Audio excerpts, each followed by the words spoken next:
அனைவருக்கும் வணக்கம். இன்றைக்கி நான் நெத்திலி கருவாட்டு மீன் வீட்டில் வச்சுருக்கேன். இந்த நெத்திலி கருவாடு 1/4 கிலோ எடுத்திருக்கேன். அந்த 1/4 கிலோ சுடுதண்ணியில் போட்டு எடுத்து அந்த மீனில் சுடுதண்ணியில் போடும்போது இந்த நெத்திலி கருவாட்டோட தலை தனியாக ரிமூவ் ஆகிக்கும். இது தலையை சேர்த்து நம்ம குழம்பு வைக்கக்கூடாது. தலையை ரிமூவ் பண்ணிட்டு தான் குழம்பு வைக்கணும்.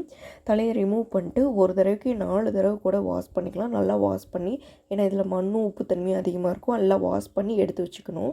எடுத்து வச்சதுக்கப்புறம் ஒரு கடாயில் எண்ணெய் சூடானதுக்கப்புறம் வெந்தயம், கறிவேப்பிலை, பூண்டு, பூண்டு, பச்சை மிளகா, சிறு வெங்காயம் குறுக்க கட் பண்ணது எல்லாத்தையும் சேர்த்து நல்லா வதக்கிக்கலாம்.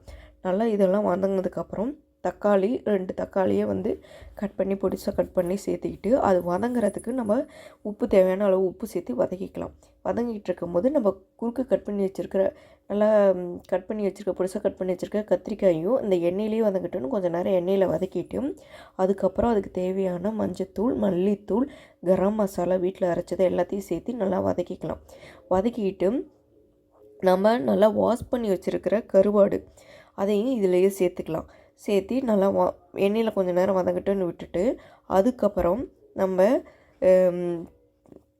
தண்ணி கொஞ்சோண்டு சேர்த்துக்குவோம். ஏன்னா அடி பிடிக்காமல் இருக்க தண்ணி கொஞ்சம் சேர்த்து இதை கொதிக்க விட்டுட்டு அதுக்கப்புறம் புளித்தண்ணியை கரைச்சி வச்சுருக்க புளித்தண்ணியை ஆட் பண்ணி நல்லா வதக்கிக்கலாம்.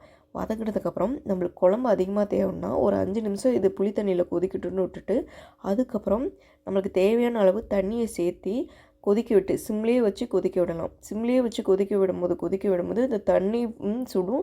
அதே மாதிரி கருவாடு எல்லாம் நல்லா வெந்துக்கும். அதுக்கப்புறம் திருவுன தேங்காயும் சேர்த்து இதில் வச்சு நல்லா வதக்கிக்கலாம். இது இந்த கருவாட்டு குழம்பு நீங்கள் தோசைக்கும் சாப்பிட நல்லாயிருக்கும்.